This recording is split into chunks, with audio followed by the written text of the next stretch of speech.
Hey, this is Walt here from StogieReview.com with another video cigar review. It's been a little while since I've done one of these, so bear with me as I try to break some of the rust off and get back into the groove of doing these cigar videos. Now, the cigar I have for you today isn't, it's not going to be a full-blown review. I was asked about doing some more humidor diving videos. Haven't really gotten around to that yet either.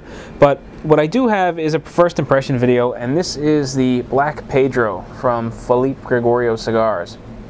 Now, I received 3 of these cigars recently. Not quite enough to do a full-blown review on, but enough to do one of these first impressions videos and maybe a follow-up video at some point in time later on down the road.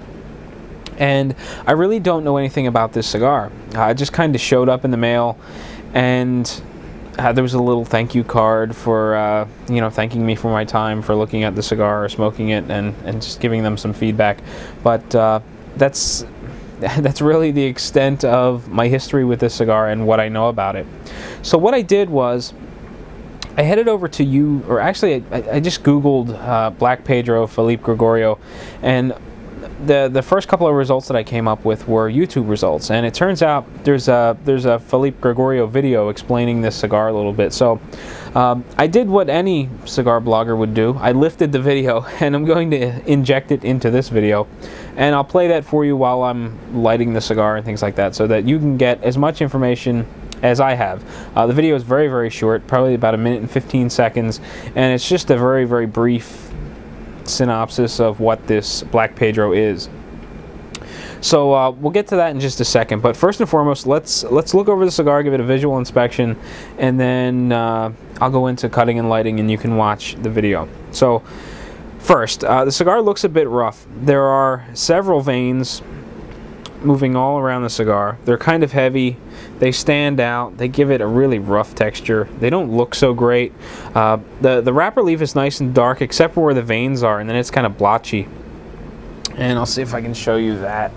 I took some pictures of this. I'm going to try to inlay them in, but I'm not quite sure how it's going to work. As you may be able to see the light band running down the cigar. That's one of the veins, and you have those in several places throughout the cigar. The cap looks like it's neatly applied. It's a shade or two lighter than the rest of the cigar, but it looks like it's applied well. It covers the shoulder pretty well. I have a bit of a pet peeve about the cap when it barely just rolls over the shoulder. A lot of times when I clip it, the remainder of the cap winds up falling off. Then you run into problems with the wrapper unwinding. But in this case, it rolls over the shoulder nice and far, and it shouldn't lead to any problems at all. The foot of the cigar looks pretty good. There's some space in there, so it doesn't appear as though it's overpacked. I should have a good draw out of it, and it feels nice and consistent, well packed, evenly packed. So far so good. A bit rough looking, but no real problems, so to speak, or nothing that I'm seeing. So as I clip and light my cigar, actually I should probably clip it and then tell you the pre-light draw is like and all that other stuff. As I said, you just got to bear with me for the time being. We've had so much, you know, just other coverage with the famous Cigar Expo and the Delaware Cigar Festival. There really has been no need for me to do these videos. Well, there always is a need, but I just got kind of lazy.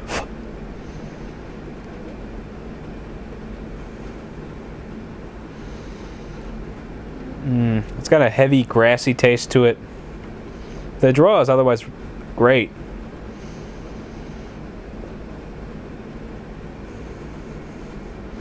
Just that pre-flight flavor is kind of grassy, so we'll see how it goes. I'm going to go ahead and move into the lighting process. You can watch the Felipe Gregorio video, and you'll know as much as I know.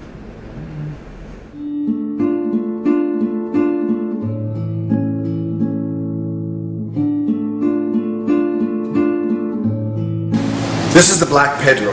It is a full Maduro line of cigars. It has a Sumatra from Ecuador Maduro wrapper, and it has all Nicaraguan Maduro tobacco.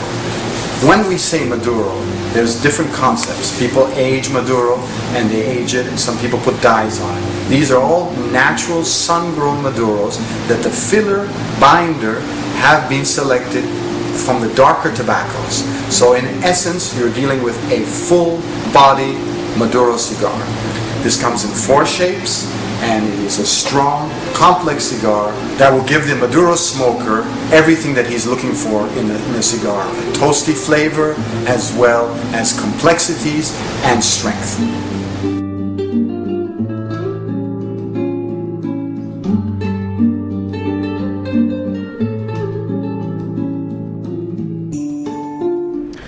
All right, well, you've seen all that I've seen on the Black Pedro from Felipe Gregorio, and you know I was going to wait a little while and come back a little bit further into the cigar, but you know I grabbed my lighter. I've got the video playing as I'm toasting and lighting my cigar, and I begin the toasting process, and the aroma starts rising, and it makes me crinkle my nose a little bit. It smells weird. I'm toasting it some more. And then I get this like feet kind of just raw, not so pleasant smell. Toasting it some more, and now I'm beginning to dread what the cigar is going to be like when I actually puff on it, because quite frankly, it just smells foul as I'm toasting it. Toasting it, and I blow on the end of it. It's nice and lit, and then I'm expecting really bad.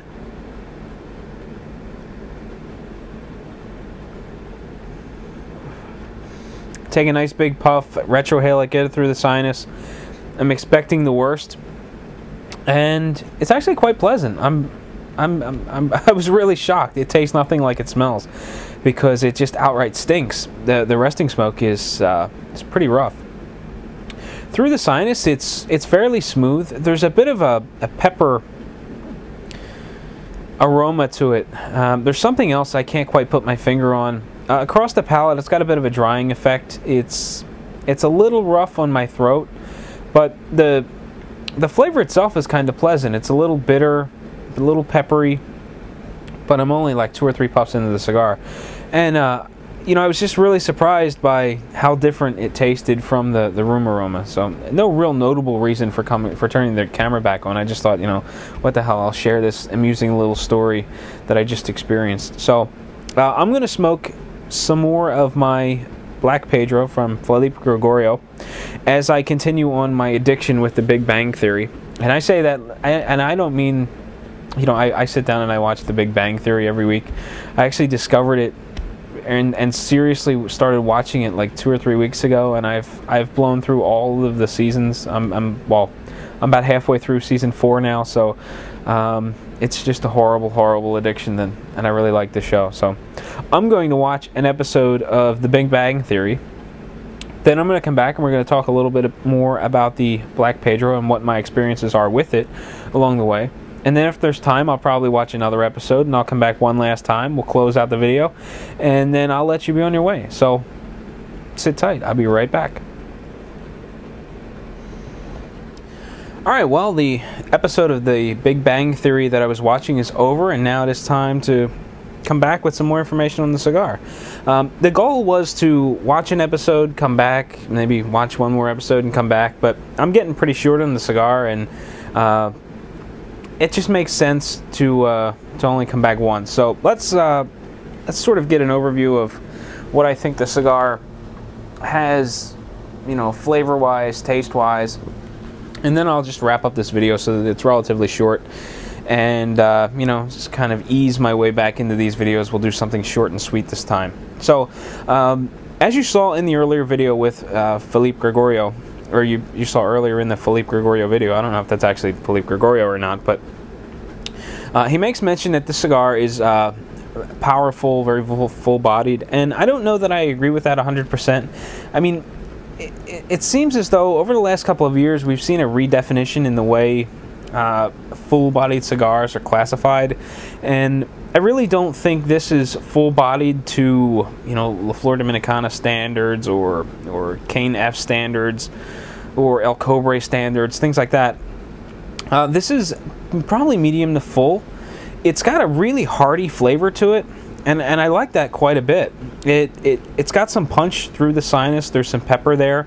Across the palate, I'm getting, you know, those typical Maduro flavors. A little bit of bitterness, a little bit of a coffee-like flavor, a little bit of like a dark, bitter chocolate. And there's something else there that I really can't place. It's interesting. I kind of want to say it's like black licorice, but not really. It's kind of unique. It's a little sweet, and it's kind of tucked away in the background. It's not a really bold flavor that kind of smacks you in the face. It's subtle, and you know, when you just focus on the flavors, you'll find it lingering in the background. I think it does something really interesting to the cigar, and it's something that I think is unique. It's not a flavor that I'd pick up in a lot of other cigars. So from a flavor standpoint, you know, I think this cigar is unique and enjoyable. It's got a good balance of power and flavor. When I watched that video and it was described as being a very full-bodied cigar, my only real concern was that it would be out of balance and it would be more power than flavor. But the fact of the matter is, it's balanced really well. One doesn't outshine the other. I mean, it's got some power to it, but it's got lots of flavor as well. So I'm really enjoying it. It really did surprise me. I don't smoke a lot of Felipe Gregorio stuff. It's not a brand that I can find locally. I mean, I've seen it at Cigars International and things like that, and you know, I've smoked some of their product here and there, but it's never been a staple in my humidor. If the rest of the Black Pedro samples are as good as this one, this has a very good chance of becoming a staple in my humidor. I don't know what they cost. I don't know what the availability is. I just know that I got 3 in the mail, and this first one is really enjoyable. And this is the Robusto size. I have 3 sizes. I got a Robusto, a Torpedo, and I think the other is a Churchill. In terms of smokability, it's providing lots of dense smoke. It coats the palate really well. It's nice and thick. It's easy to push through the sinus. Sometimes cigars get kind of airy, and I find it difficult to retrohale them. That's really not the case with this cigar. Burn-wise, I had to touch it up once because I let it sit in the ashtray while I ran upstairs and refreshed my drink.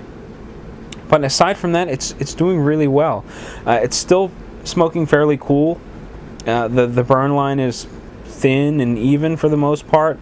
The ash isn't, I mean, it holds on for about ½ inch, 3/4 of an inch, and it holds a decent shape, but when it breaks, it leaves this weird sort of jagged shape. You can see part of it here, and that's kind of the way the ash comes off.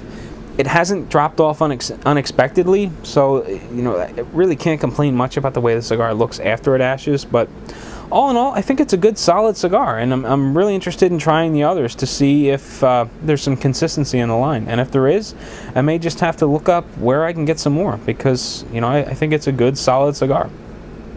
So with that said, it's about time to wrap up the video. So I want to thank you for watching another Stogie Review video review. I look forward to seeing the comments on the comment section of Stogie Review. And don't be afraid of those social share buttons down the bottom of the post. There's one for Facebook, there's one for Google+, there is one for Stumbled Upon, one for LinkedIn. You know, click those buttons, it'll share the post over the services, and you can tell all your friends about all these awesome reviews and posts and things that we do on Stogie Review. So, with that said, thanks for watching, and I will catch you later.